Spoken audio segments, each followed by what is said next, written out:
let's do it.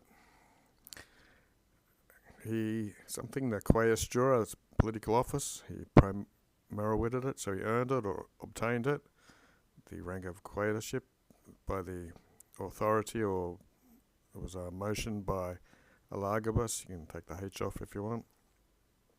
For this reason, that the lascivia, the joyfulness and happiness of him and lasciviousness of him, which it was not too luxurious or wanton, and nor was there infamy associated with it. And this was announced, praedicata, and the emperor at the time, who was very luxurioso. So looks like the emperor was a bit more into the finery of life than the young man was. Okay, another position, the praetura, with the guy behind this was Alexander. So he held the urban praetorship. This is a praetorship of the city, in which he was such of jurisdiction. It basically literally means speaking the law, but at administering the city, he was so good at it that gratia, you want to say he'd got such powerful stuff by his sake of doing it, or how he did it, or anyway, so that he immediately became consul, which his father, his pater, had accepted this sero late in his life. His father had held this position, and it's a meritor. So he'd again earned this up here. He'd pro-merited. Here is just without the pro. He's earned. He's gone from 3 stages. He was a quaestor, then a prefect, then a consul. Of Maximinus, or of the same Alexander, he was sent missus as a legate by the Senate at that time of Maximus and Alexander, to the proconsulship of his father.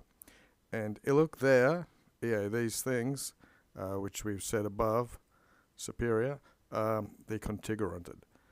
Now, contigurate traditionally means it's happened favourably, so you'd say it fortune that it happened, but with accident, you'd say it usually means something bad.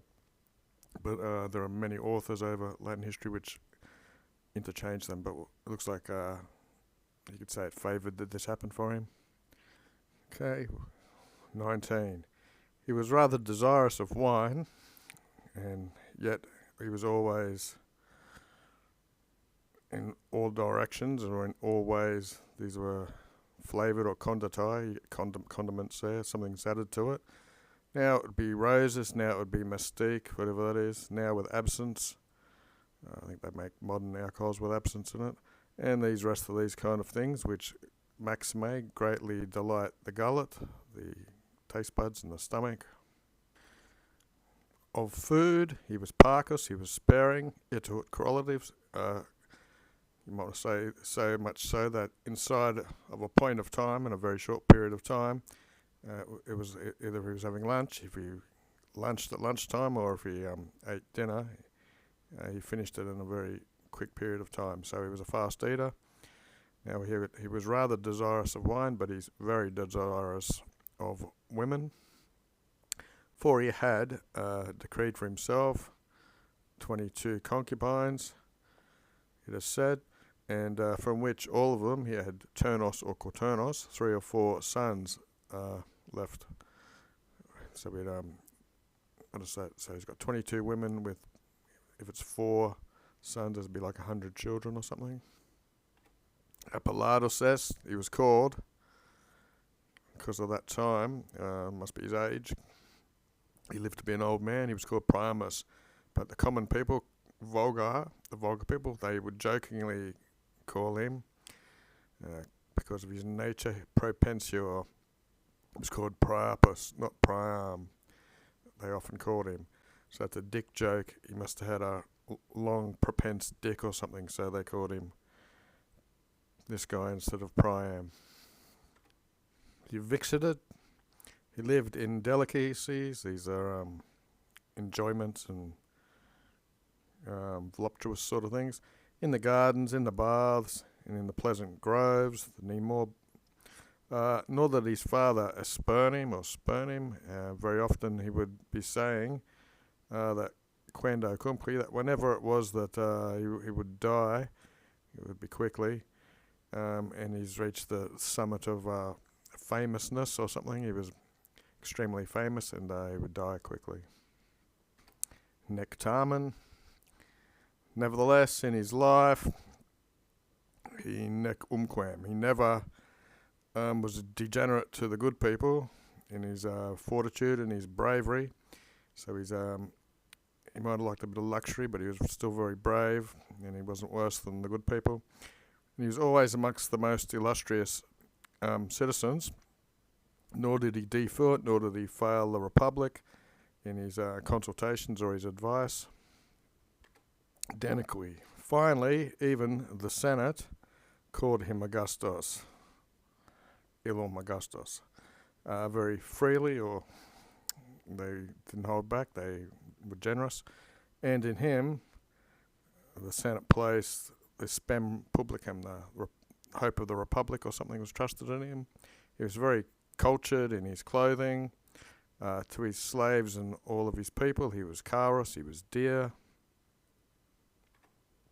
Cordus says he never wanted to have a wife, numquam's never, or Xor's wife. 9. Contrarily, Dexippus thought that they had a son who was Gordius III, who after him, with Balbinus and Papias, or with Maximus, was his little son, his boy, who Adeptus, who obtained the Imperium, who became emperor. 20. When Senior Gordianus consulted Aliquando, at some time mathematician, astrologer, concerning his birth, he is said to have responded that him and his son would be emperors. So he'd be a son of an emperor and a father of an emperor. There we go. When Senior Gordianus reiterated, he laughed. They say the mathematician, the astrologer, Ostendicid, he pointed out the constellations and spoke concerning some very old books. It ought just so that he was able to prove that what he was saying was vera, was true. Who indeed, of the son of the old man, and of the juvenile and the young boy, both the day and the type of death and the locations in which they would die. So this must be the soothsayer or the astrologer, with a very obstinate steadfastness, and he predicted it from the truth. E verite. It's a genitive following a preposition that takes on ablative. Anyway, so the astrologer predicted of both of them, the day and the type of their death and the location. That's the most important bit. Okay, so I'll just check the lobe. It's supposed to be another T, that's why it's an ablative. Anyway, which all these things afterwards, Gordianus, another typo, the senior, when he was in Africa, now he was the emperor, and when he had nothing to fear, it is said, prohibited, that he narrated these things concerning the death, or even of himself and his son, and the type of death, Dixisi, he said.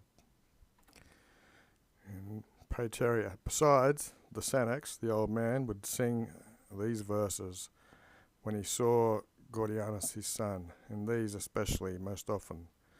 Looks like Virgil. They will show him the earth, but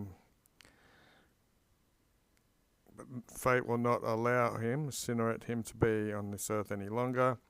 The Roman propagate, this is like the family tree or something. The Roman line, obviously to you seems potent or something. The gods, blah blah blah. If this gift would have been propria here in the sense of being real, usually propria is a bit like suum and suus. It usually means something belongs to them. But if this was a true gift, I think it's what it means. Okay, there's a daily dictionary. Undi cumque, this is regarding the wine that was on earlier. So in every respect, his wine was had condiments in it. He didn't drink pure wine.